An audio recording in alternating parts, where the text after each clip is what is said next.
everybody. Welcome back to D-Pod. So today we have a new series. Okay, and this series is called Alumni. So we are interviewing alumni of the University of Chicago.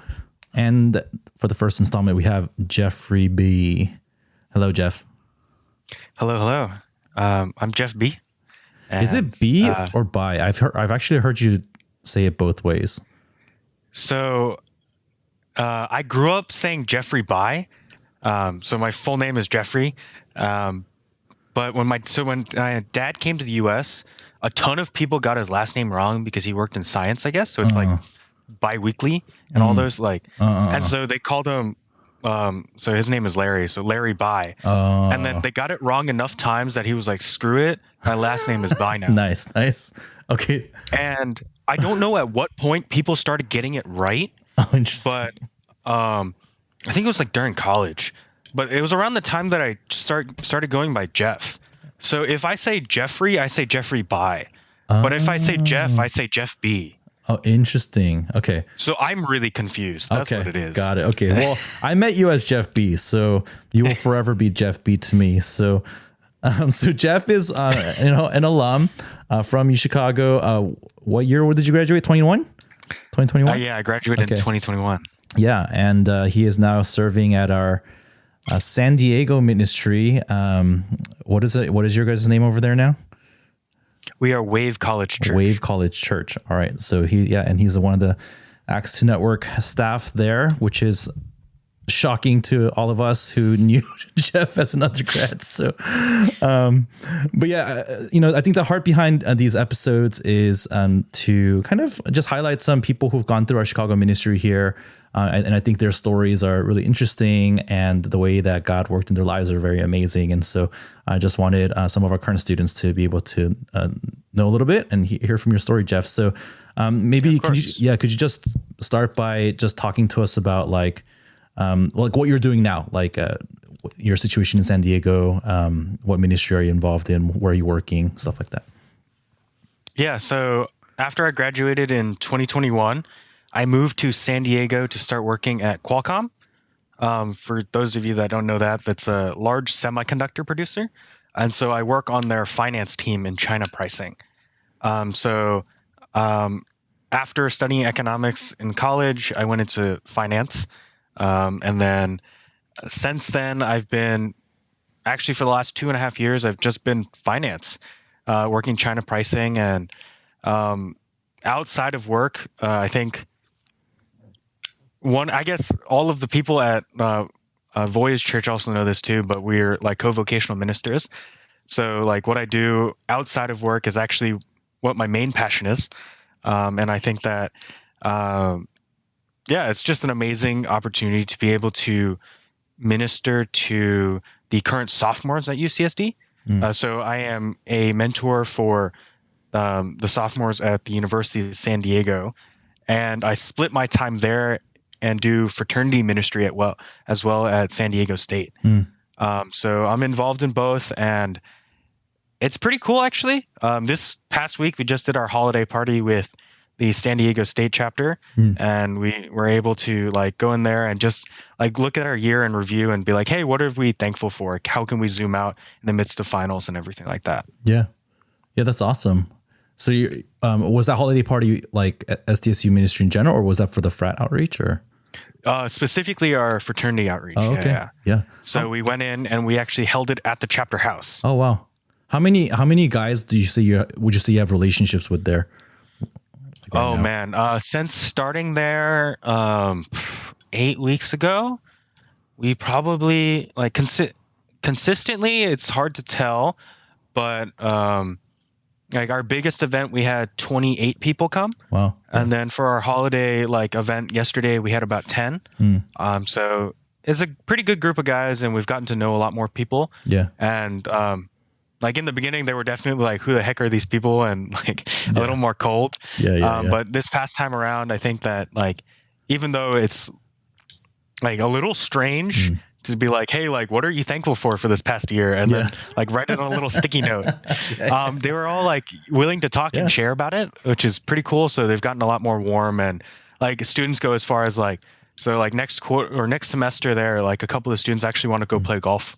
So like actually go out and do things together. Oh yeah. Yeah. So yeah, I don't know if you heard, but Agape and Toph here have been, because one of our students is part of a frat, and so they've been doing some outreach as well, and I think they just went 3 weeks over to the house, and just meeting the guys there, doing some discussion around what it means to be a man, or kind of different topics around that issue. And so yeah, it's been neat. Like I think they've met like 15 to 20 guys, at least had like one interaction with, and so we're hoping to continue some of that next quarter. So exciting to hear about the frat outreach. So can you tell us about, so I want to have this, our listeners kind of know who you are in relation to UChicago. Okay. So kind of tell us about your time at UChicago. Like, what were you involved in? Like, what's your like UChicago profile? Yeah. So, I started college in 2017. Mm-hmm. Man, I feel old. In 2017, and I started as a resident of BJ. So for you, those of you that live there, I was in Chamberlain House, which is the best house on campus by far. I know that everyone has their different opinions, but this is just objectively true. Oh, I see. And so that's where I started, and I had a single my first year in college, actually. I think, if I remember correctly, BJ is one of the only houses, only dorms on campus that is pretty consistently, you'll get a single. And so I lived there, and then starting off college, like most of you guys listening, I think, I was an economics major, and I think if I remember correctly, it's like 35% of campus is econ majors. Oh yeah. Mm-hmm. So you can most of the time guess it right if you meet someone new. But my first year in college, I was an econ major, and then my second year in college, I tacked on a double major. So I was doing East Asian language and civilizations with a specialization in Japanese art history. And then, so those were my majors. I took a lot of classes with no overlap in either major, so that kind of sucked. But I really enjoyed both majors, and outside of school, I was involved with groove theory. Although in my first year in college, they were known as Phoenix Freestyle. So those of you that know Jason Guba, Jason actually recently performed with groove theory. So I guess recently is last year, but recent. I mean, yeah, more recent than you. Yeah. Yeah. So Jason was part of that group, and that's actually how I first met Jason, I think. And then I was also involved in Greek life. So I rushed my first year in college. I rushed fall quarter, and part of a frat that's actually no longer on campus anymore. So we aged the chapter out during my fourth year. But yeah, so that's what roughly the extra stuff I was involved in. I was pretty involved with my house. So I really enjoyed that. Most people, I think, they're forced to stay in housing for 2 years now. I actually opted to stay that second year.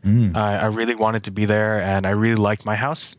And so despite all my involvement with extracurriculars and fraternity life, I decided to stay in my house because I really liked it there. Yeah. So so that's some of your background at UChicago. How did let's talk about how you first started getting plugged in or kind of introduced to our church, because you were not Christian for most of college, I guess. For most of college. And we'll get into that story, but how did you first get connected to our church? Yeah. I guess he's kind of ancient now too, but there's this guy named Noah. One of the Stefan and Agape's college friends who helped plant the church here. Noah. Yeah.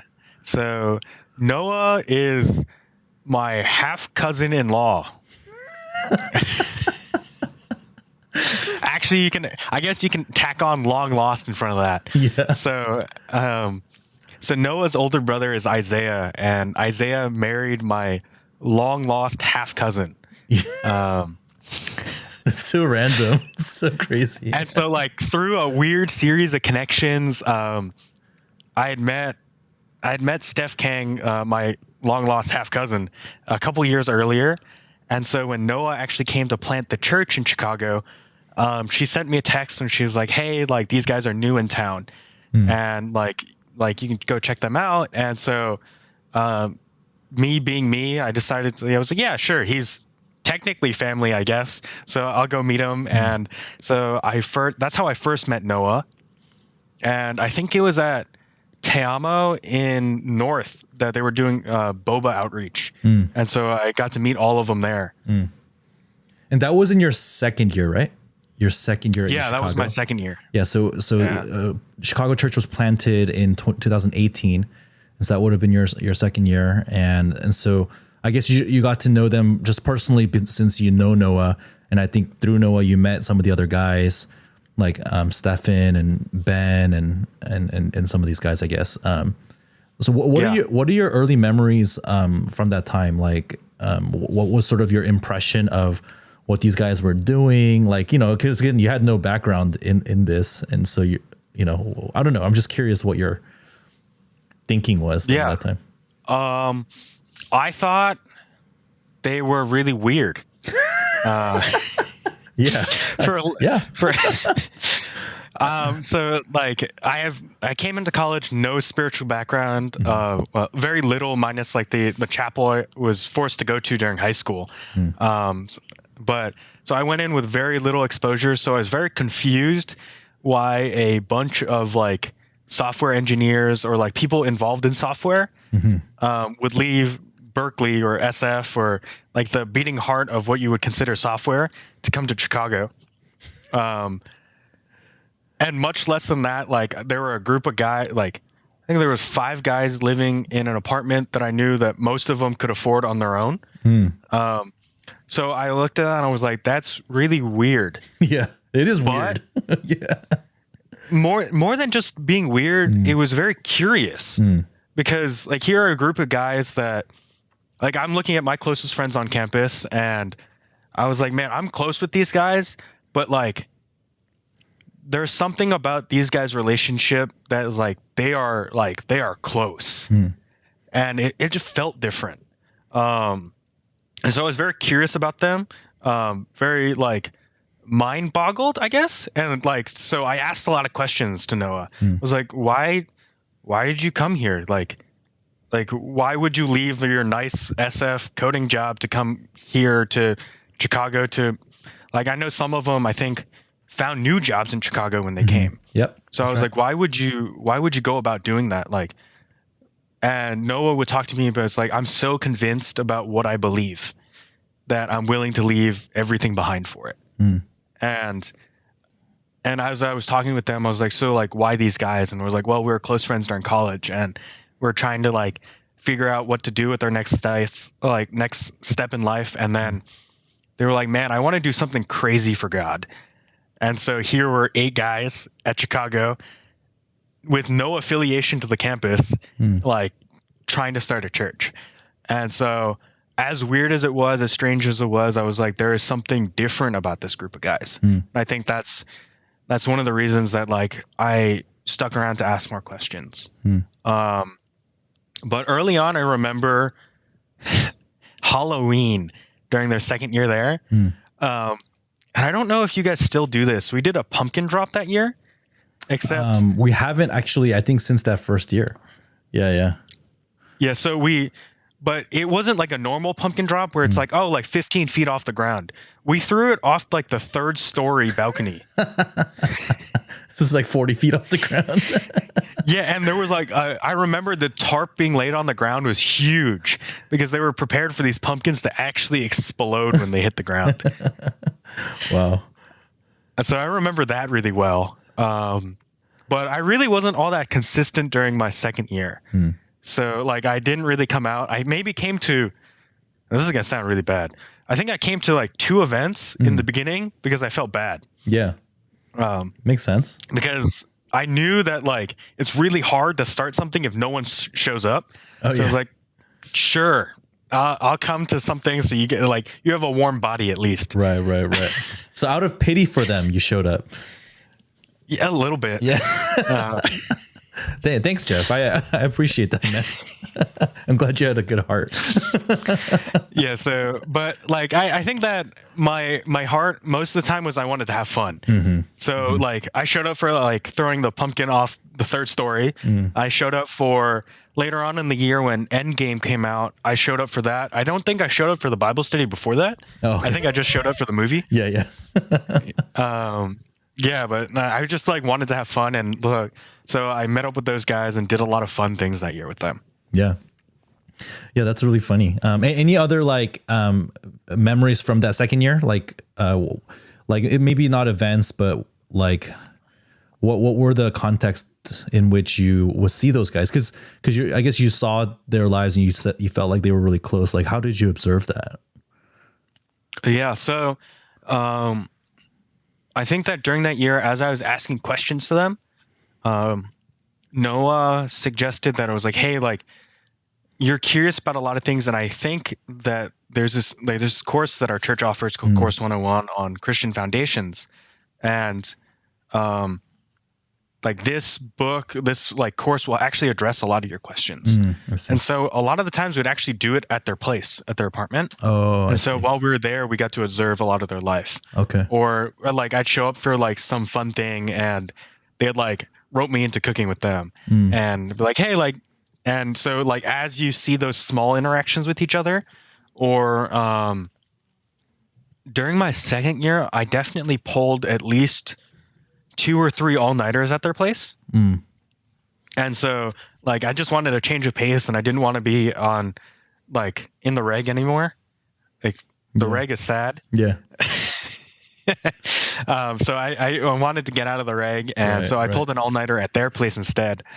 And so like because I was there just studying, you just like they're off doing their own thing.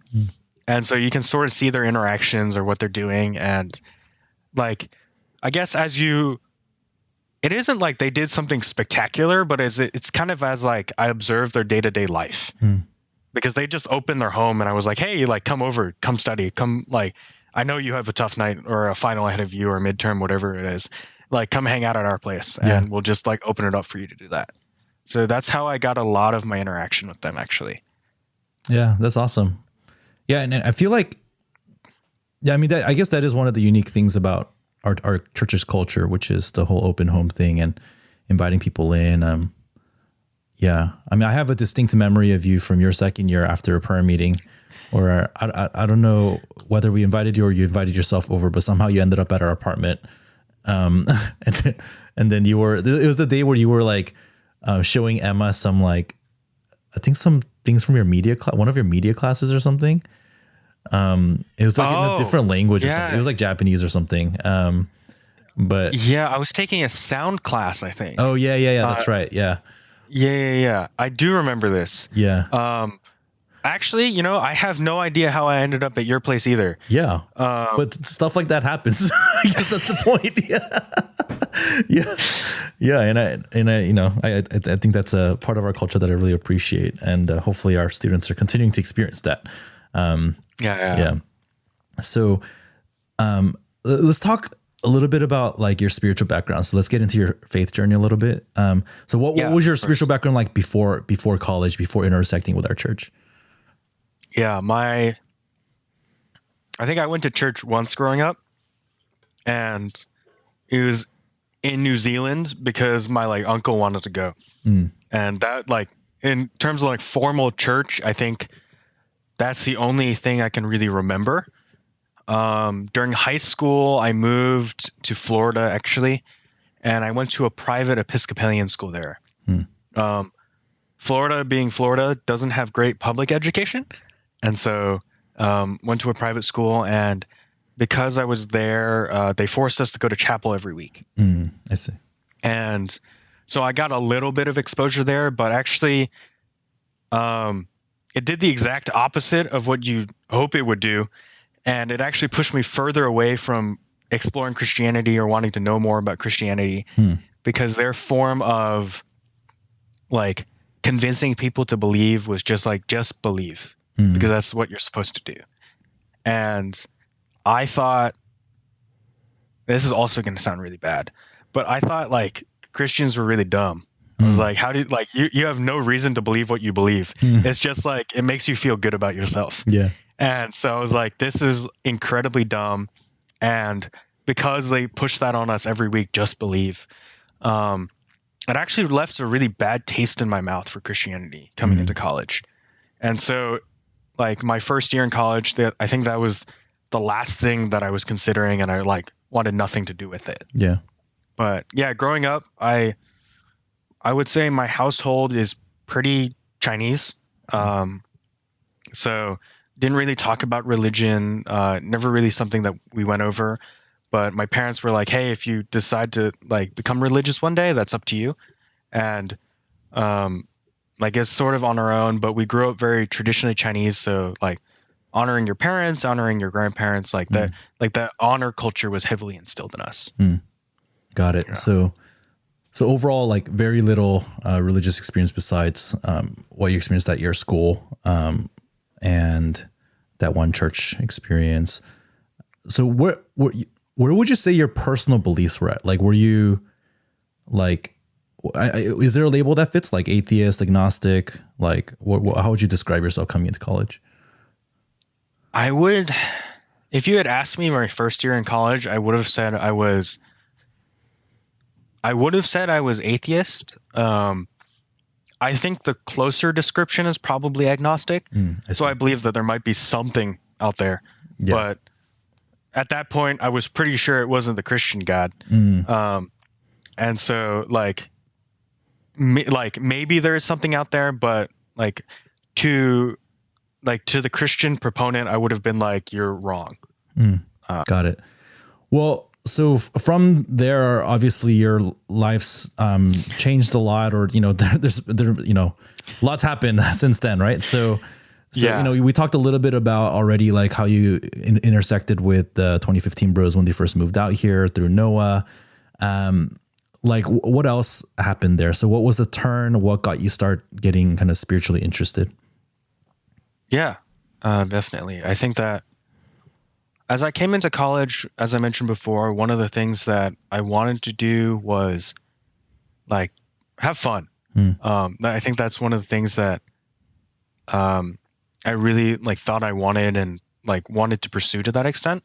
My idea of fun at that point was just like going out, partying, and like seeing the world for what it's worth. Like trying everything at least once. And I think that's one of the things that really encaptures my first year in college. As I mentioned, I also grew up in a pretty restrictive like household. I don't know if restrictive is the best word. I grew up in a really Chinese household. So like it comes with its own set of rules and things like that. So like prioritize your studying, prioritize like things that like can really like build up your resume. And so in college for the first time, I was quote unquote free. And so I did whatever I wanted. So like in rushing a fraternity, I was part of a really small Sigma class. So I rushed Sigma Phi Epsilon, so Sig Ep on campus at that time. And so for Sig Ep, they preach to you that like instead of when you rush, you're supposed to be, for a lot of fraternities, you're a pledge. For Sig Ep, when you join, you're called a Sigma. And so unlike most fraternities, you're not supposed to have a like hazing period, or like hazing altogether is like banned, but like you're not supposed to have any pledge period that like denotes like if you don't do this, you won't have membership. Now that is technically the way it's supposed to be. But I think that because of the norms that come with like fraternity life, at that point, a lot of what we experienced, even though it was quote unquote voluntary, was very similar to what a lot of people experience as a pledge process. And I think that it's only on looking back that I can say that. I think during that time, I would have been like, oh yeah, like I chose to do that. And like, it was like 100% voluntary and all these different things. But I guess I can't take that back. It was like it was voluntary, but I think it toes the line of what most people would consider as like pledging nowadays. I see. But because of that, I got really close to my Sigma class. So we were a group of 4 guys, and so we went through like thick and thin together. Like whether it was like helping clean before parties or doing door duty or like watching like we grew to like really watch each other's backs. And we got really close. So actually, one of the guys, I definitely wouldn't have passed my first math course in college if it weren't for him. He really pulled through. Like we would work together, and he would like help me out a lot. I definitely should not have been in that math class.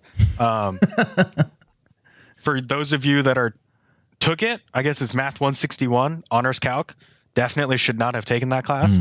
That was a bad idea. I came into college like, man, it's going to be great. I'm good at math. I'll take honors. And by the time I found out I was bad at math, it was too late to drop. But I got really, really close to those guys. And so during my second year when I met Noah and everything, like I still had close ties with them. And Noah began to like I got closer to Noah over the year, whether it's coming over, pulling all-nighters, like spending time with him, eating meals.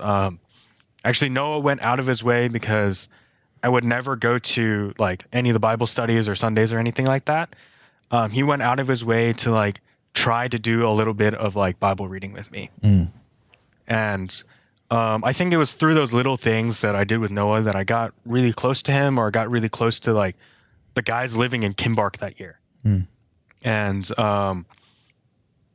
like as I got close to them, I think that I began to see them as like reliable adult figures in my life.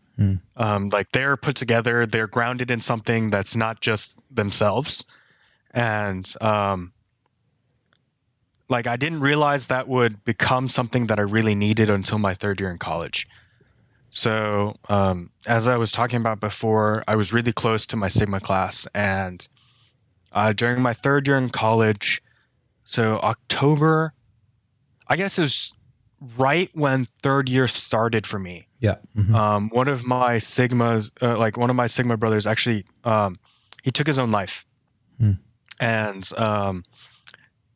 so he was a professing Christian, and for like during that time, like when I found out what happened, I can tell you exactly where I was, who I was with, and what I was eating.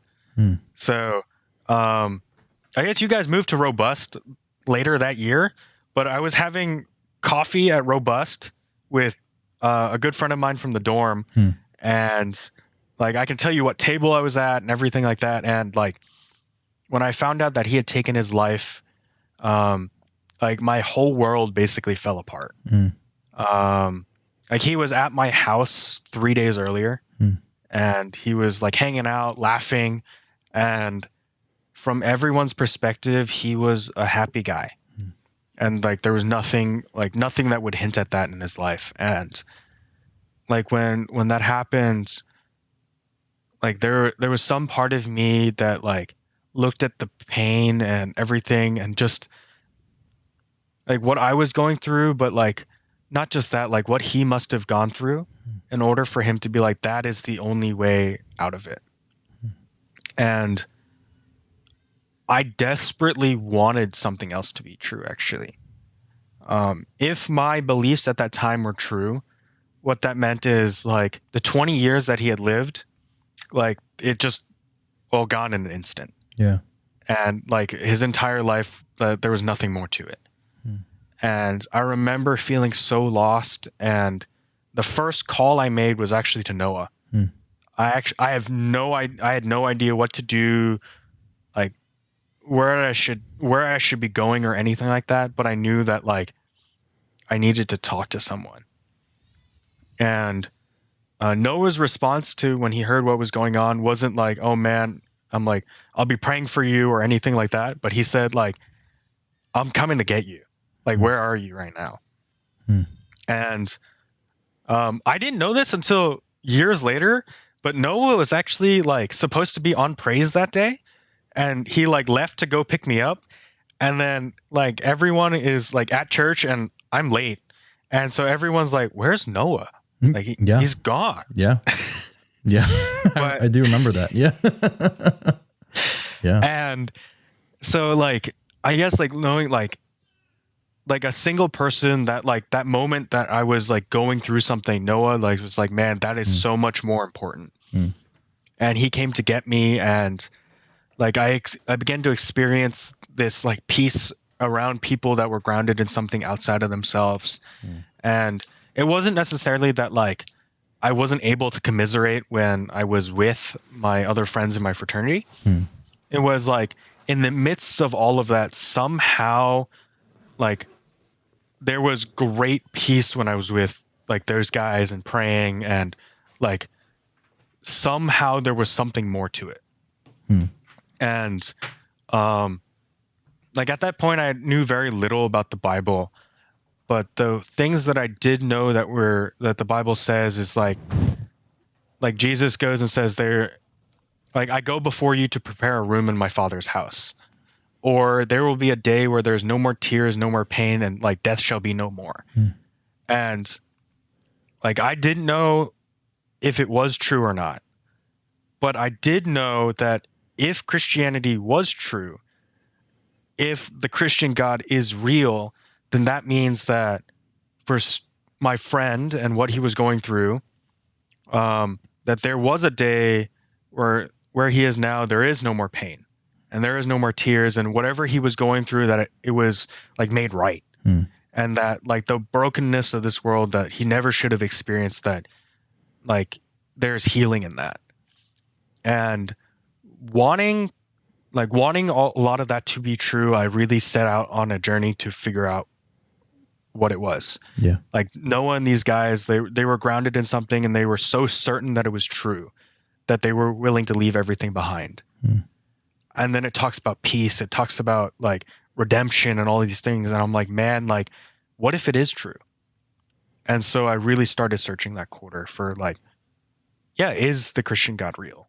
And is there more to this life that these guys live? Yeah. Thanks for sharing that. I know, it's a big part of how you started your spiritual journey. I'm sure it's not easy to remember that. Right. Yeah, though it was, maybe a dark period in some ways. Yeah, it is the thing that caused you to seek. And it's interesting how that works. I think that's maybe a common enough experience for people, where it's like the really confusing and dark times of our lives that actually causes us to pay attention. So, yeah. And I remember that day. Yeah. Like Noah, like we're like, "Where's Noah?" And then, later, I heard from him, I think we prayed together. And then I just remember, like, I just have some vague memories, but I remember you started coming to prayer meetings. I think you were like, because our prayer meetings were sort of like for our staff at the time, and we didn't expect a lot of students to show up. But like, I remember here was Jeff B. Like, here's this non-Christian frat bro, and he's just coming every week to prayer meeting, right?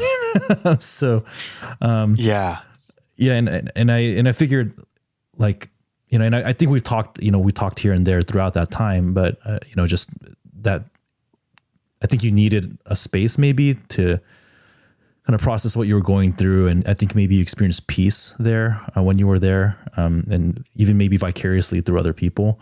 Do you remember what helped you the most during that time? And kind of maybe we can go from there to like kind of the point at which you actually decided to become a Christian, which, happened some months later, right? What was actually helpful for you during that time? I think that, so one of the things that there's this talk that I think was given really shortly after my friend passed away, on the problem of pain. And I think the guys, Noah, Stefan, like all the like the Chicago bros could have gone over the logical like side of things, like how God could allow such things in this world, like thousands of times with me, and it really wouldn't have mattered. But one of the things I experienced then was people caring for me even when they didn't know me, and people wanting to be there for me and like share in my suffering, to actually like uplift me during a time that they knew that I was hurting. Hmm. So like I remember so Li Shen was there during that time, and like I remember, like, despite not being super close to him at that point, like when I told him what was going on and like he felt my pain, I remember like his heart broke and he was crying with me. I remember like people praying for me. I remember like Stefan, Noah, Agape, Ben, Nolan, all these guys being like, "Hey, like, what's going on? Like, I want to be there for you. Like, I want to like eat with you. I want to catch up with you. I want to make sure that you're not alone." And I think I experienced an outpouring of love from people that had nothing to do with me that really changed my perspective. Like, here we are joking about like me just showing up in your apartment, showing Emma videos, but like, who in the world would let some random guy show up to his apartment and like hang out with his kids? And like, there's this like, but you like, there's this openness in our homes. There's this openness that I experienced that like nowhere else was seen. And as I experienced that openness and that outpouring of love from people that didn't know me, I part of me was like, man, like, where does this come from? Like, why do you care about me? And I think that like that moved me closer and closer, because it's true. Like, when you look at the world's narrative, it is like, look out for yourself, care for yourself, because no one else is going to. And here are 8 guys that had nothing to do with me that are spending time with me, making sure I'm okay, checking up on me. And I think when I experienced that, like there is this we are, after like looking back on it as like a Christian, it's like we're called to be one body, right? When one part suffers, we all suffer, and when one part is honored, we all rejoice. And like that is something that I experienced to be so true. Like I wasn't even aware that like these guys knew me, yet they were there for me. And so like as I experienced that over that quarter and into the new year, I think that like, man, like things changed. I remember one distinct story that comes to mind of this is one night, one of my older fraternity brothers, he had gone out drinking, and he doesn't really remember the night actually. But he had decided that he wanted to leave his party and walk over to the house that me and my big were hanging out at. And it's only like a quarter-mile walk, so it's not far at all. But we remember him like calling him like 20 minutes after he left, like, "Hey, are you okay?" And he's like, "Oh, I'm almost there." And then half an hour passed, and then an hour passed. And being a Chicago winter at that time, it was like negative 15 degrees or something like that. And I remember the frostbite warning being like, "Hey, like it's 30 minutes, like get inside," kind of thing. And he had been gone. He had been out wandering for like hours. And we had no idea where he was. He wasn't picking up his phone. We couldn't find him. And when I didn't know what to do, I called Agape. Agape maybe met this guy twice at this point. And it was like midnight, maybe 1 a.m. And Agape was like, "All right, I'm coming." And he woke up, got out of bed, and we hopped in his car and we searched all of Hyde Park, all of Jackson Park, and all of Washington Park. I think half of Washington Park. Him halfway between Hyde Park and Midway. He had walked like 7 miles in the wrong direction. And I think we searched for him for like an hour and a half. like agape actually had nothing to do with this guy. But he decided to drop everything because he knew that like that guy was like lost and needed to be found. And I think like that heart that these guys had for people really changed the way I view like Christians. Like as these guys are like, you read these things in the Bible and then they're like, no, like I don't just read them, but I live them out in my daily life. And I was like, man, there is something more to that. And so like it really opened my heart and changed that like bitter taste that I had, or that bad taste that I had during high school into college, to like, maybe there is more to this. And I really wanted to search. Yeah. Yeah. It's really interesting because, you know, for some people, the barrier is intellectual, right? Like, oh, I don't know if this is true. I don't agree with it. And I'm sure you had some of that too, but it sounds like the big apologetic that happened was kind of this, it's like a softer apologetic of like, does this work? Does this make a difference? And I guess through the lives of some people that you're observing where it really made a difference for them, you're like, huh. I guess it changed how your impressions that you had of what Christianity was. Yeah. What it represented. Yeah. That's powerful. Yeah. So if I remember correctly, the actual decision to become Christian happened, during the weekend of Stefan's wedding. Is that correct? Yes, is that right? It did. It happened. So that was February. The day after? Yeah. February of 2020. Yeah. So what happened there? What was the thing that kind of, you know, took you over the edge? Man, that was an eventful weekend. It was. Yeah. A bunch of us flew out there. I missed my flight. Oh, yeah. You almost didn't make it up. I just barely made it to that wedding. I think I was supposed to like land there on Friday, but I didn't land I was supposed to land Thursday night Friday morning was when I was supposed to land. But I didn't arrive till Friday night because me being the prideful man I am was like, I can make a 6 a.m. flight and I'll just pull an all-nighter. And I think it was like 2 a.m. or 3 a.m.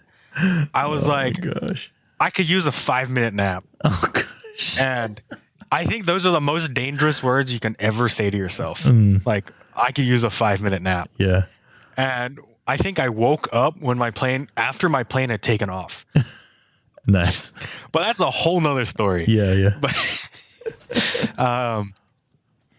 But I remember going out there and there's this really impactful Bible study that they were doing. And it wasn't even like from a Bible text. Oh yeah, that's right. I forgot about this on Friday night. Yeah. There was a Friday night Bible study. It was called Real Talk. Real Talks. Yeah, like REEL. Real Talks. Yeah. Yeah, on Finding Nemo. Yes. And I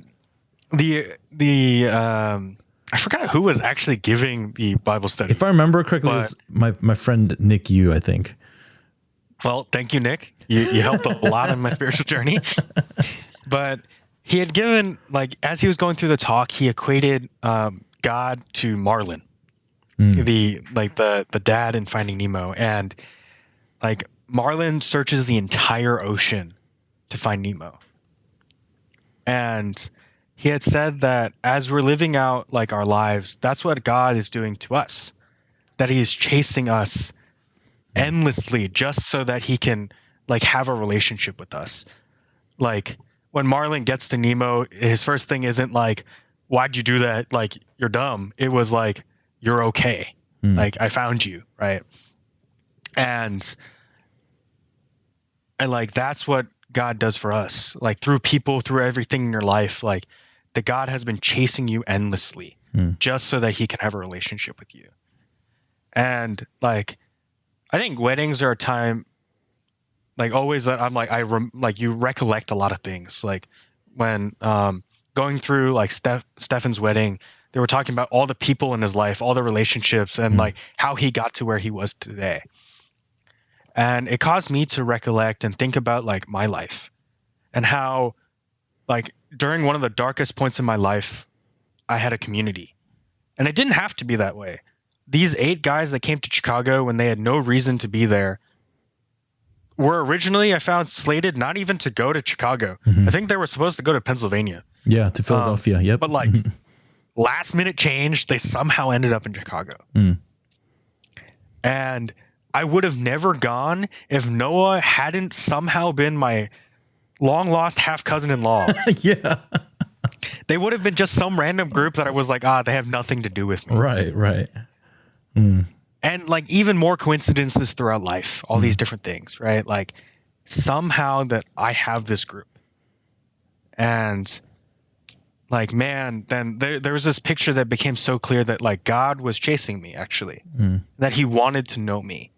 And it wasn't because God wanted to like condemn me or something, but he's like, no, are you like, I want to be in a relationship with you. I want to be rightly relating with you. And I think it became really clear, but the things that were missing were, I really thought I needed to be perfect before I became Christian.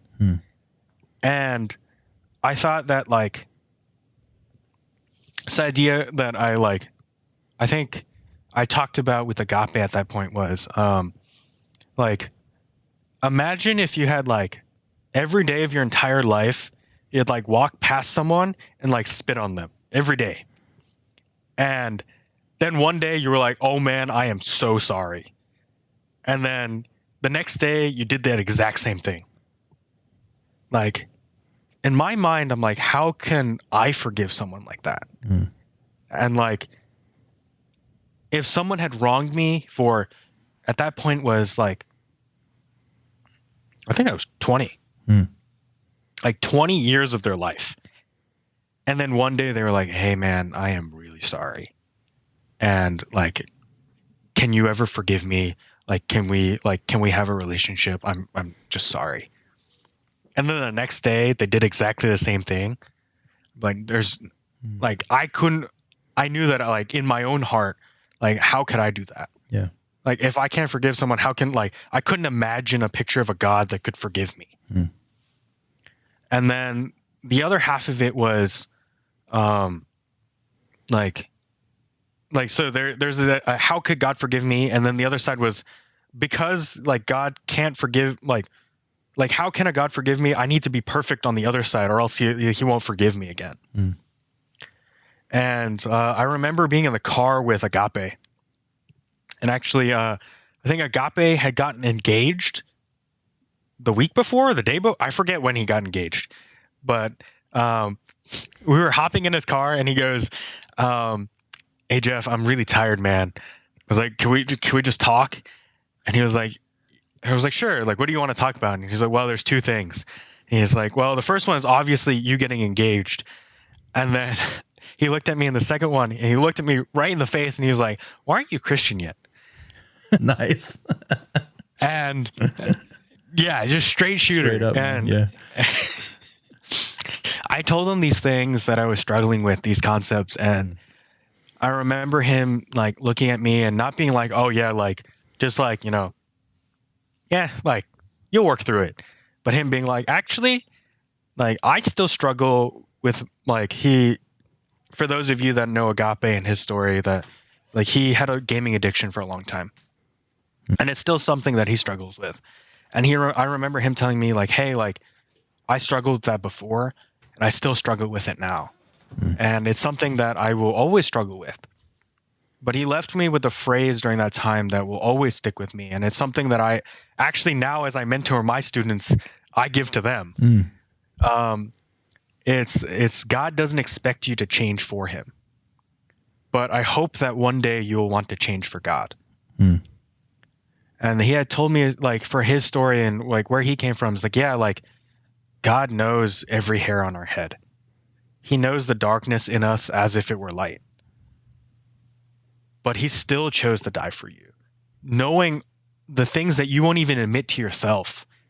Like there's a God that loves you so much that he's still willing to die for you.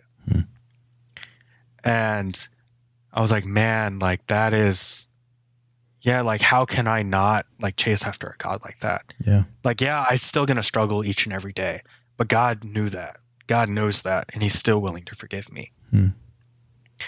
And then for the other side of it's like, how can I be forgiven? And I remember him talking to me about Apostle Paul. And it was like, yeah, like, sure, it's not great to compare sins, but you look at Apostle Paul's life. He was a man that like chased after and slaughtered Christians, like persecuted and like stoned people. And I look at my life and yeah, I've turned my back on God. And that's not good. I've rejected God, and like that means I have a broken relationship with him. But if God is willing to forgive someone like Apostle Paul, what makes you think that he wouldn't be able to forgive someone like you? Yeah. And like everything just started clicking. It's like, that's true. Like, I don't need to be perfect. I'm going to struggle. But in my life, as I go forward, like the question is like, do I want a relationship with God? And at that point, I knew God was real. But yeah, it was no longer about like appeasing God or like wanting to be in his favor. It's like, no, do I want to connect with him? Hmm. God has been chasing me, and he put people like Agape in my life. And so the question isn't like, how do I be perfect? It's, do I want to relate with him? Hmm. And so everything aligned, and I was like, yes, of course. Hmm. And so I decided that I wanted to like become Christian, but I didn't know what to do. It's like, Yeah. it's like, what is this like? Now that I am like sure, I want to take the step, but what does that actually look like? Hmm. And Agape, he was borrowing someone's car, and I have no idea why this guy actually owns this, but he had a little business card with the sinner's prayer on it. That's awesome. And Agape had cleaned the car because he had borrowed the car to go propose to Marie. Mm. And so he just happened to have it. Yeah. And so I was like, all right, I'm ready. And we pull off the highway, and it's like at that dog park next to the exit. Yeah. On the way so to Berkeley. we prayed. On the way there, and we prayed right there. And I think I was like 30 minutes late for my first ever church service as a Christian. Nice. Yeah, that's so awesome. And I just remember a bunch of us were at the airport, and then we get a call from you, and then it's like, hey guys, I decided to become Christian. And we're like, what? We were like, yeah, that seems about right. Yeah, we were like, a bunch of us were at the airport, like there together. And then I just remember Lishan saying, like, starting to, what did he say? Oh no, he said, I just want to run around and start screaming right now. And we're like, please don't. We're at the airport terminal right now. You're gonna get us kicked out. Yeah, but it was a joyous occasion. I think there were many people crying when we heard that news that you finally gave your life to the Lord there. So yeah. It's crazy how when I think about your life, and it's like so funny that like the Marlin imagery from Finding Nemo like really kind of helped you that weekend. But then I think it's true to your experience. Like, as I think about just even the fact that like Agape was the one that having that conversation with you, like just God's sovereignty, and like probably out of our staff, Agape is most similar to you in terms of maybe personality or things like that, right? You guys are like the same Myers-Briggs and same. Yeah, we're the same Myers-Briggs and the same Enneagram too, right? Yeah, you guys are what, type 7? Yeah, we're ENFP type 7. Yeah, so yeah, and then just him being able to relate with your struggle in that moment and speak very personally into it, and like I just feel like God has been pursuing you through people in your life, and so. Yeah, just really thankful for that. I think, so as you think about the rest of your college days, so after you became Christian, so you had about a year and a half left of college. As you think about that time, like what comes to mind for you in terms of like how you had to figure out how to live out your faith now, right? I mean, man, like, again, you came from a pretty, pagan background, if I may say so. And then you became, and then you became a Christian. So what were some like difficult things? Like what was like a spiritual low point or something that was difficult as for the rest of college? And then what was like maybe a spiritual high point as you think about trying to live out your faith in college? So I'll answer that in reverse order. I'll start with the high point and then talk about the low. Yeah. So as you had mentioned, I became Christian in February, and then COVID hit. And I remember being really like isolated during COVID, and like most people were. And during that time, I think it was Noah, Agape, Ben, and Nolan actually invited me to live with them at Uni House. Oh yeah. Yeah, that's right. Yeah. So I lived so I packed up, I moved in with them, and I think it was one of those moments where like in my heart, I'll always look back on it as like a really sweet time. So I had just started my Christian walk. I had no idea what it meant to be Christian. I just what the daily life should look like. Right. And all of these guys just like took me under their arms. And I think living with them, there was a routine of like, yeah, you should do your devotions, or we should pray, and like stop being a potato, and stop being a potato. I think you've seen this too. Like I have this like I become one with the couch. And yes. And so so during COVID, it was like, yeah, like doing these things and like establishing this like, yeah, as a Christian, like there are certain things like you should like yeah, what does it mean to rightly relate to God? Well, it means that you should want to have conversations with him. So what does that look like? You should pray. And like, okay, how does God speak to my life? It's like, it's not just a one-way conversation. Well, it's through people and then his word. So actually, how do you do that? You read his word. And so like, there was these little things that began to ingrain themselves in my life that actually became like a really sweet point. Yeah. And like the high point of all of that was I actually got baptized in June during that time when I was still living with them. And so like, I remember being able to celebrate with them. I remember getting dunked in Lake Michigan. And then redunked in Lake Michigan because it was you and Noah that dunked me. And then the rest of the guys I was living with wanted to dunk me. So as I was walking back to shore, I remember getting picked up by Nolan. I can't remember who else, but I remember getting picked up by Nolan, like superhuman strength in that moment, you know, Nolan, and getting redunked into Lake Michigan. Yeah. That was fun. Yeah. And I remember just being able to like, yeah, it was just like actually celebrating with them. Yeah. I remember barbecue after too. That was pretty good. Yeah, that was really good. Yeah. And I think that actually established a lot of rhythms in my life that even carry forward to today. Like the knowledge that there are certain things in my life that ought to be prioritized. And like, as a Christian, like, yeah, I should want to pray. I should want to take in God's word. And so I'm really, really thankful for that time, because I think otherwise I would have been pretty directionless in the beginning of my Christian walk. And so I was able to like jumpstart it because I was living with them. Yeah. And then I remember that summer. Oh man, that summer was the virtual Thailand mission trip. Oh yeah, that's right. And I remember like that being a lot of fun. And then afterward, we extended it to teach Course 101 to some of the students out there. And like, I just remember these things building on top of each other. And then like Jason and I spurring each other on, and we read the entirety of the New Testament together that summer. And like that like 6 months of my life is like, man, like that's like a highlight of the beginning of my Christian walk. Yeah. Like, if it weren't for those 6 months, I think the time that came after that would have been even more like debilitating than it was. Yeah. Which brings me to my low point, actually. So in September of that year, another one of my Sigma brothers actually ended up taking his own life.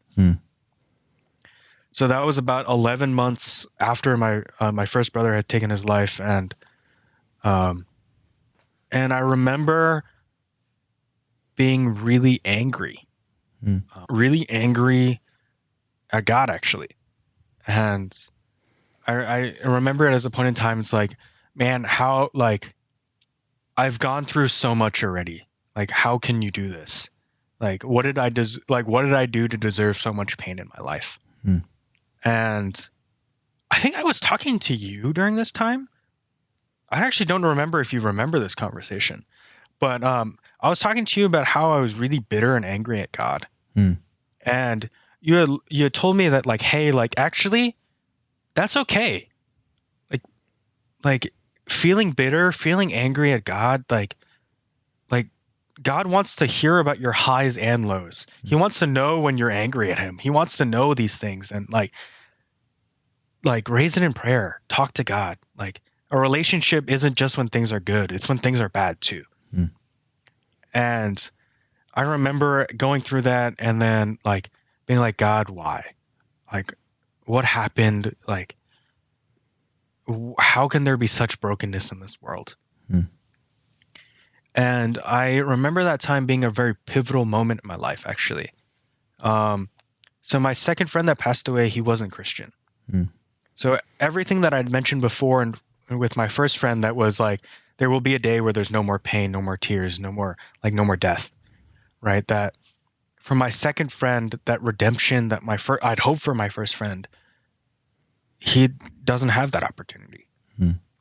And I remember looking at that and being like, man, that is like, if I have this good news, if there is a possibility for an eternity where there is redemption, there's hope, how can I not share this with people? Yeah. Because I've lived it. There is such great pain in this world. Hmm. There's pain that is, like, when we feel it, is like a 1,000 pounds on our chest. We have no idea how to deal with it, and it destroys us. It eats us from the inside out. And yet, I have a story of hope for the future. I have a story of a God that comes into our pain and says, hey, you are not alone, but I'm with you. Hmm. And I redeem your pain with an eternity, that in light of an eternity, even the pain we experience in this lifetime is just a blip. It's like a grain of sand on a beach. Hmm. Like, somehow, like, that is what, like, hope I have in the future. And how can I not share that? And it isn't that I came to that, like I knew, like, man, I want to share my faith, and I want to continue living this life, but I was still grappling with, like, man, like, how can this happen? Yeah. And that low point is sort of bittersweet for me, actually. So during this low point, I got to experience, like, the love of, like, the 2015 brothers, you, like, all the Chicago staff. And, like, yeah, at this point I had more relationship with you guys, but, like, the outpouring of love doesn't make sense. I remember I was driving back from the airport, and I had dropped another one of my brothers off the airport, and I was coming back, and I just found out about the news that my friend was hospitalized and likely passing away from an attempt on his life. And I remember not being able to see straight because I was crying. I remember just everything falling apart. Hmm. And I called, at that point, it was Stefan. I called Stefan and told him what was going on. Hmm. And his response, exactly the same as Noah's, actually. He was like, where are you? I'm coming to get you. And I remember it was the middle of the workday or something. And, like, they came. And I kind of was expecting one guy to show up. Like, one or like two guys, so one to help drive my car and one to drive his car back. And I was sitting in this Dunkin' Donuts parking lot, like, confused, dazed, like, not really sure what's going on. And I remember a minivan pulling up and it just being like an absolute clown car, because it wasn't like two people that got out. It was like every Chicago bro that piled out of this minivan because they were like, I don't, like, what is more important than my work? What is more important than what I'm doing right now is you. And so I remember all of them showing up. And the next day when I had actually heard the news that my friend had passed away, I told Stefan, and it, like, again, it was the middle of the day, and all of them showed up. Like I was at my apartment, I had told Stefan, and in less than 10 minutes, everyone was there. They had all parked, they'd all like piled into my apartment and being like, hey, like, let's talk, let's reminisce, let's be family. And like, yeah, through that time, I struggled a lot with mental health, with depression, anxiety, and almost didn't graduate because of it, actually. Yeah. But like somehow through all of that, I was like loved so much by these guys that, like, yes, it was like a super, like the lowest point in my life, but it's also like kind of sweet looking back on it, because like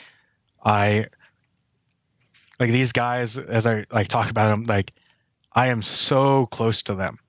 And I know that despite any circumstance in my life, I can always rely on them. Like even now, I call Stefan, I call you, I call Noah, like we still catch up. We're spread all across the country. And yet, like, it's during these bad times that we came together and we struggled together that we were forged into something that's more than just friends. Yeah. And so I'm really thankful for that. Yeah. Man, just hearing you talk about that just brought back a lot of memories for me too. Because I had actually kind of forgotten some of those details actually, but I think it's I think what comes to mind for me is that that's something about the kind of lives that we're called to live that I don't want to lose.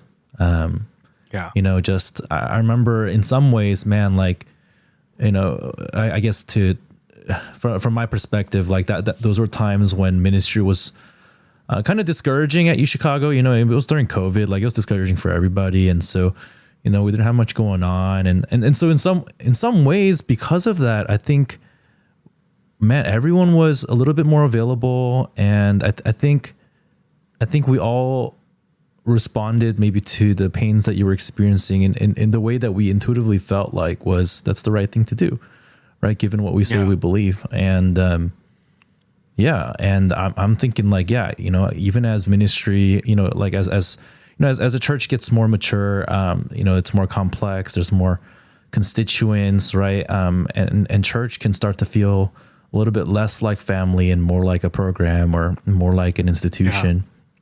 And that to some degree that's necessary, you know, as any organization matures, but like to not lose that, you know, like to remember that that's the kind of love and just seeing each other as family and hey, that this is what we're going to do. We're going to drop everything and we're going to be there for each other when people are hurting. Like that's the kind of thing that built up our church, not just here in Chicago, but stories like that throughout our network too. So yeah, man, I appreciate you kind of bringing me through memory lane there a little bit. Did we eat Wingstop during one of those? We did, right? We did. Like I think it was our way to just be with you and grieve with you. And I remember as we, you know, after we talked and prayed for a while, I just remember eating Wingstop. But I just wanted to verify that I'm not making that up. No, yeah, I kind of blame you guys for getting fat that year. All right, we'll take full blame for that. I think I ate an abnormal amount of Wingstop that year. Okay, well, it's your fault for living right next to Wingstop. You lived right next to Wingstop. So that was the easiest. I did live like half a block from Wingstop. Yeah, it was the easiest thing to pick up on the way to your house. I'm pretty sure that's what happened. An insane amount of Wingstop. And I remember. Of course, Agape loves Wingstop too. Can we just throw that in there? It's one of his favorite restaurants. So. Yeah, I got so good at eating wings that like during that year I learned, like, you know, the wing, like I could pull it in and pull out 2 bones. Like I started off the year and I couldn't do that. End of the year, I was a professional. Oh wow! Like does 20 wings in like 10 minutes. Dang. Less than. Wow, that's so funny. Oh man, yeah, it's good. It's good to kind of think back on these memories. And man, there's a lot I want to talk about with you. And I know there's a bunch of topics that we had talking about that we're not going to get to today. And maybe that means a part 2, you know, especially because you alluded to some of the anxiety and some of the mental health struggles that you had senior year, which I know continued beyond college as well. And I think I would love to actually talk to you about that more in depth. But But maybe just to wrap up today's episode, kind of thinking back on your time at UChicago. So let's kind of broaden it out to your time at UChicago now. But like, what do you remember with fondness from your time at the University of Chicago, just as an institution, as a, of higher education? And then what would you do differently about your time here? Like now that you've had a couple of years to reflect on your experience at the university here. Yeah, I think that, man, UChicago is, I mean, like the descriptions of it going in are like, UChicago is where fun goes to die. It is where hell freezes over. My favorite one recently that I heard is, does it work in, it works in practice, but does it work in theory? Yeah. So coming into Chicago, it's like, man, like you're taught to think in a way that is different from a lot of institutions. You're taught to be skeptical of literally everything. And like, it doesn't matter what's written, how it's written. You're taught to rip it apart to its very core and build it up. And like, to some extent, I look upon that, and I look upon even my faith today, and I'm able to say it's a lot stronger than it would have been because I came in as a skeptic. I came in and said, like, Noah, Stefan, like, guys, like, I'm going to like rip apart or try to rip apart your faith. And I'm going to try to like, and as you do that, as you build your foundations, you find that like Christianity is really grounded. And so I'm really like, despite like Chicago being like that academic rigor, like where it's like read and do nothing else other than reading, like you're taught to think in a way that is different. And like even fondness looking back, like there are times that like I'm on the A level of the reg and just like being with people, like doing what we call studying, which is mostly just having fun. And just like spending time together. I think I look back and the most fond things are like the times that I had in the dorm with my friends, where like during my first 2 years in college, my room was more communal than it was my room. So like sometimes I come back to class and there's already people hanging out in my room. And like those memories where I get to spend time with people, those memories that like where you find people with similar interests, similar values that you get to like really bond with. And like those all-nighters that you pull together, like struggling through class together. Like that's, I think I look upon that and I'm like, man, like I'm really fond of those experiences in some twisted way. Because I like, and like, as I look back on it and like things that I do differently, it's like, man, like I got really close to people pulling all-nighters. Like you feel closest to someone at like 3 a.m. When you're both not really sane. Yeah, exactly. Like you're up and you're like, man, like it's bad, but at least I have you. Or you like look over and like the guy you're supposed to be pulling an all-nighter with is like passed out on his laptop. And you're like, what the heck?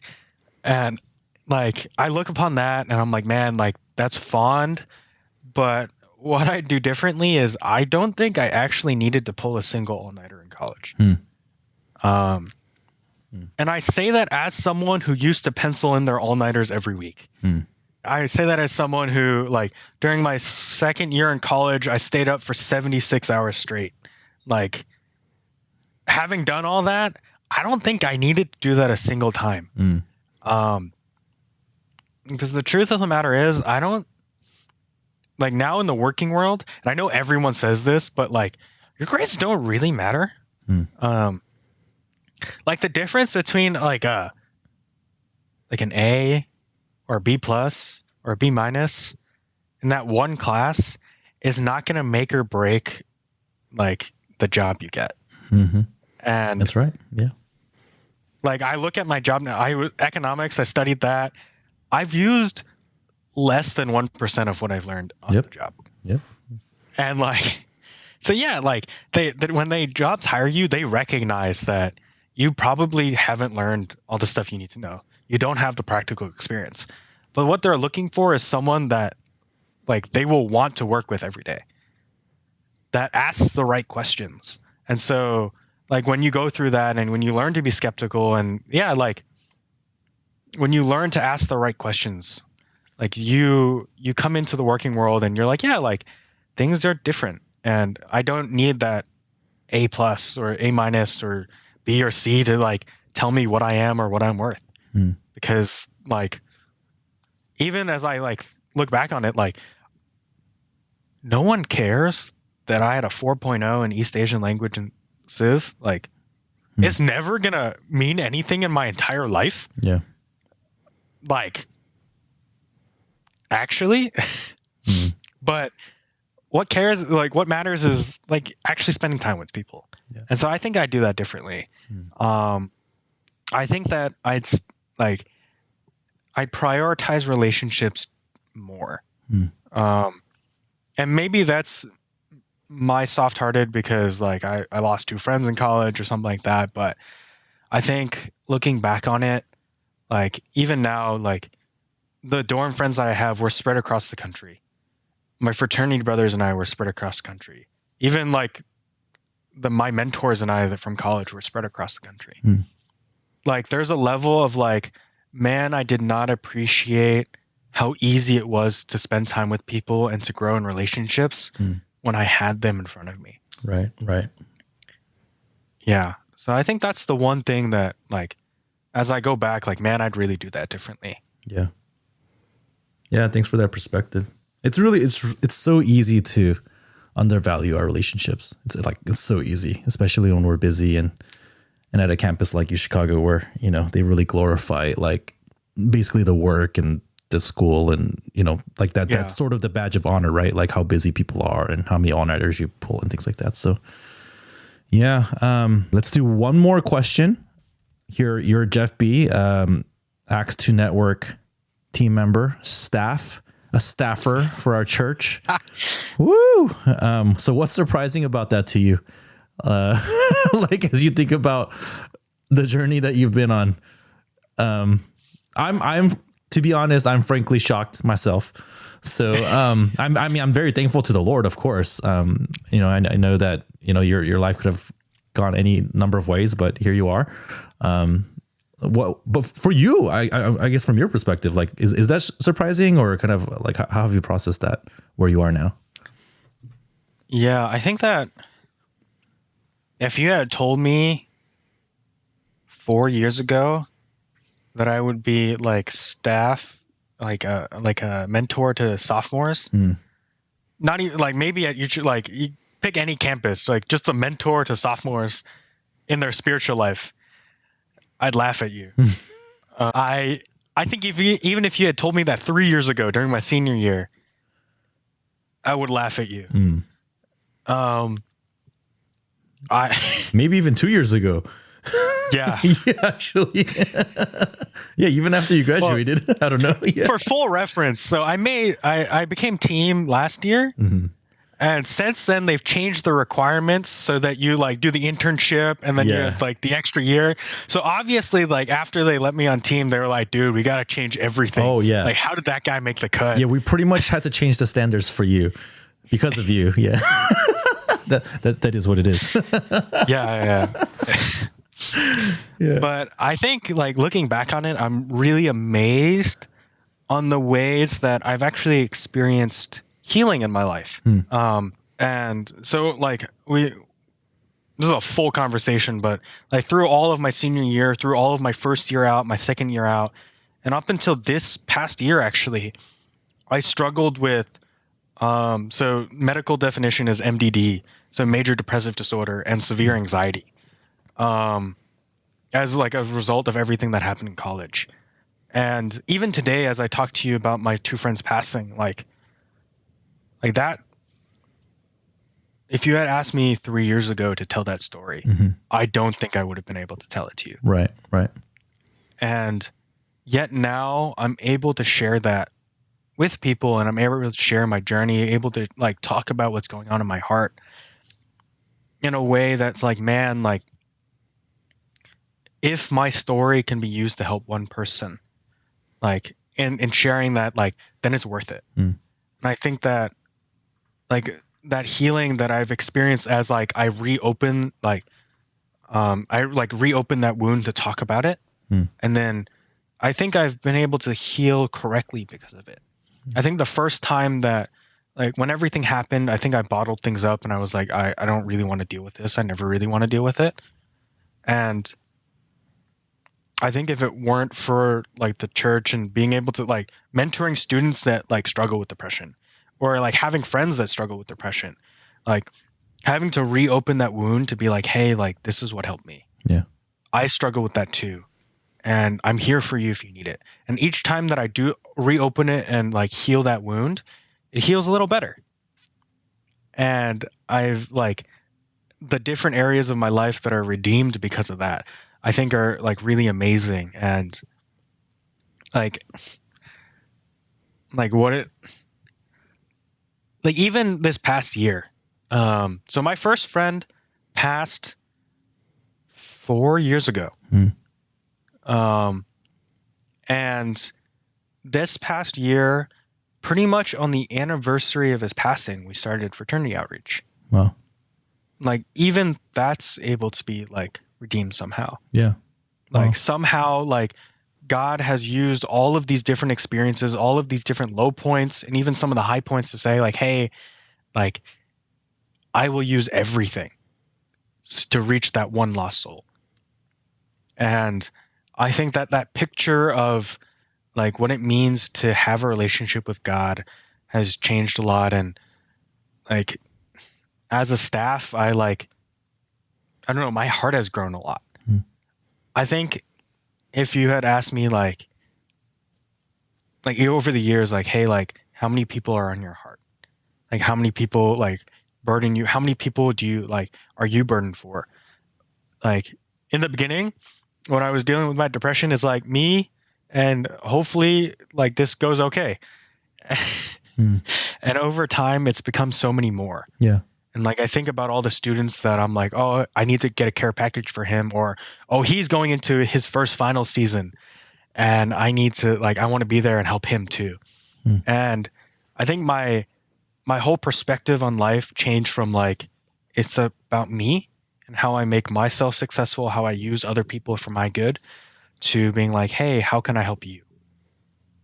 And I think that shift in perspective has changed my life in a lot of ways. Yeah. I actually don't know if I answered your question, but It's all good, man. that's what I'm going with. Yeah. Amen.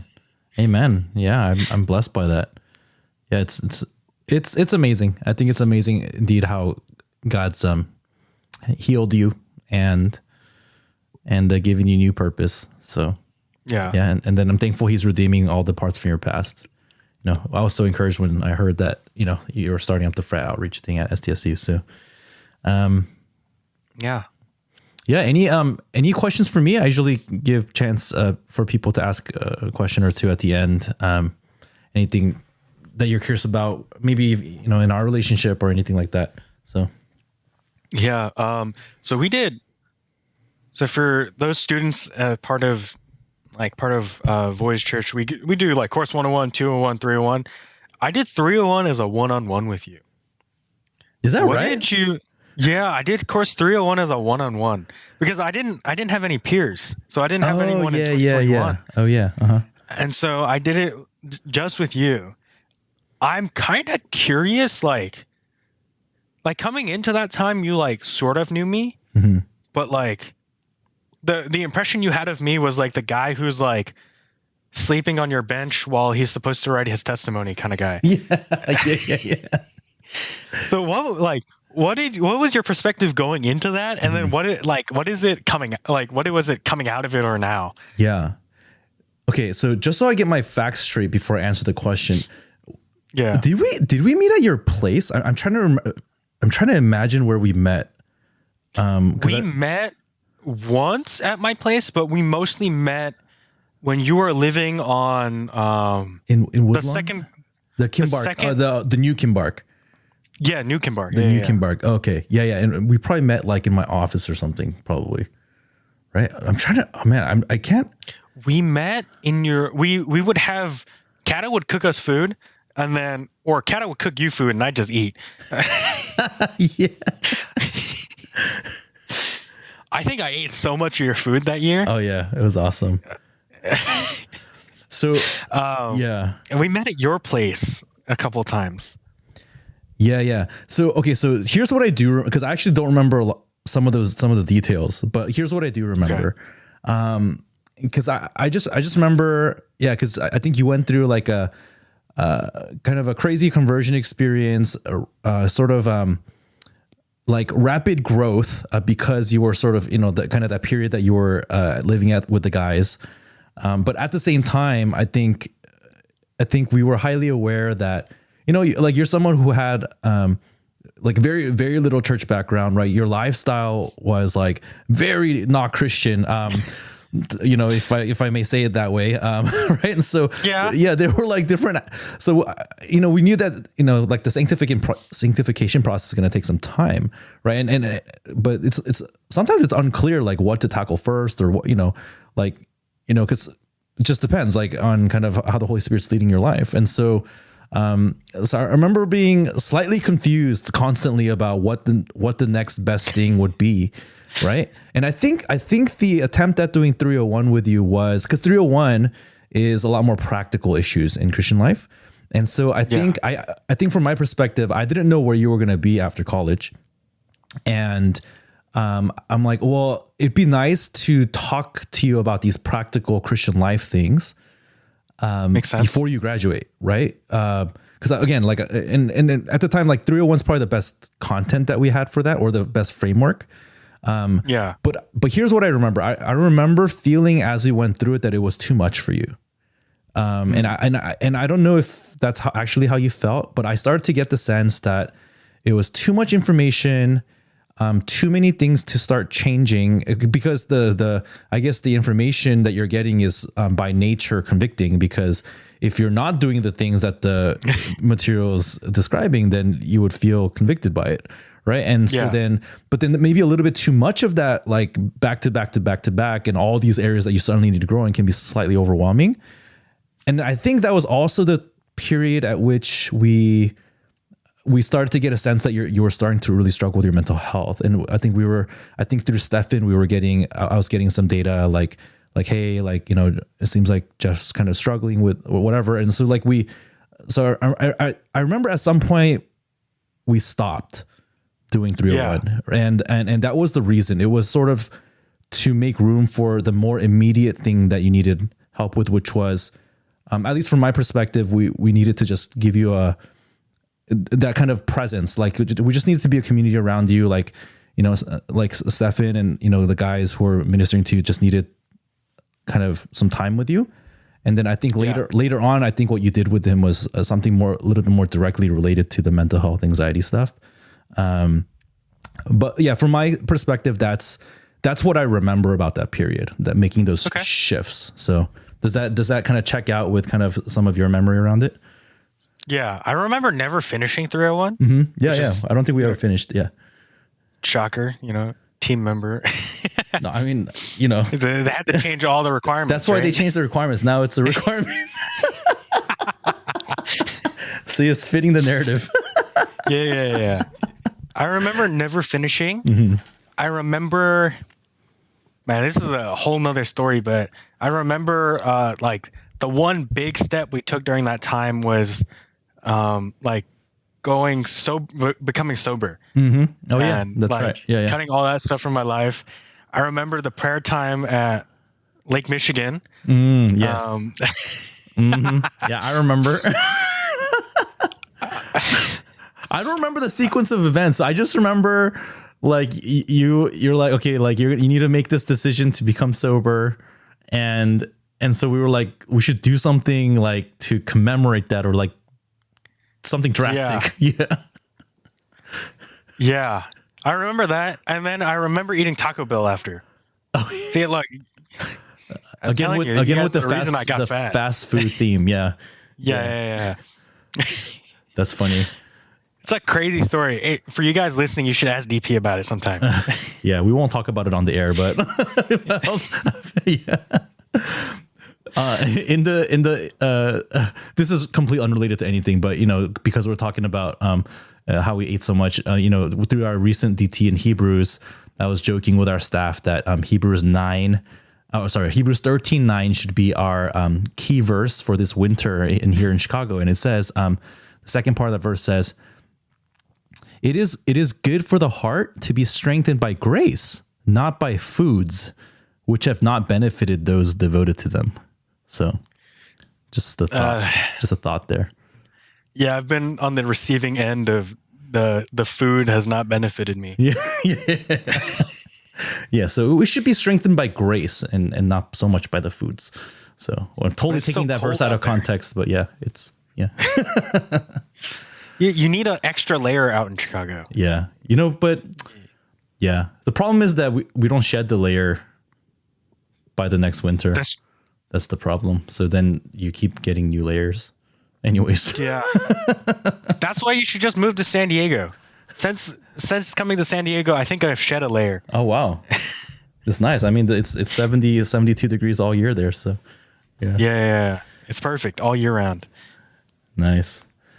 Well, any last thoughts, Jeff, before we close this? Any straight thoughts that you would like to share? Oh man. I think for the students listening, actually, I don't know how many students actually listen, but good number of them. Yeah, good number of them. Yeah. I think that one of the things that, and maybe because I'm Asian, and so like the growing up, like you don't really talk about your mental health, you don't talk about what you're struggling with. I think that as you go through college, especially at UChicago, where the thing is like, what's your next grade? When's your next internship? You're talking about your next internship before your last internship even ended.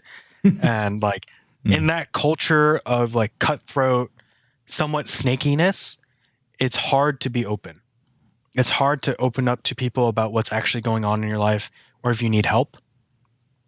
And I think that's as small as like, hey, I need help studying, or I don't know what to do. Like, despite, DP being DP, he's got a master's, like, ask him. And like all these, like there's so many people that can help you in your life. And it's like, it's not just school, it's your spiritual life, it's your mental health. It's like everything. As small as like, I have no idea how to cook. And like you don't get there unless like someone sees you like horrendously burn a pan and then they're like, oh man, I need to help you. Yeah. Unless you like talk to someone about it. Right. Yeah. And so like, I think that when it comes to our weakness, we're often like, man, I need to hide this from people. But I encourage you to talk to people. And I encourage you to open your lives up, because in doing that, like even outside of like spiritual things, like I think that you find that there is a lot of great things that comes from that. And so like for you guys at UChicago, that is super isolating. And I don't know if they still do this, but for us in our first year during our orientation week, they taught us how to make eye contact with people. So like in that kind of culture, like, man, like talking to people is like, can be so immensely helpful. Yeah. So I highly encourage you guys to do that. Yeah. Yeah. That's a good word, man. Appreciate you taking time out to hop on, and we'll hopefully have a part 2 to get into some of the more details of your post-grad experience. So that'd be awesome. Yeah. Dang, I can talk all day. That's most UChicago students can. All right. Thanks everybody for joining for this first installment of Alumni, and hopefully we can get some more on. But yeah, thanks Jeff for making time. Yeah, of course.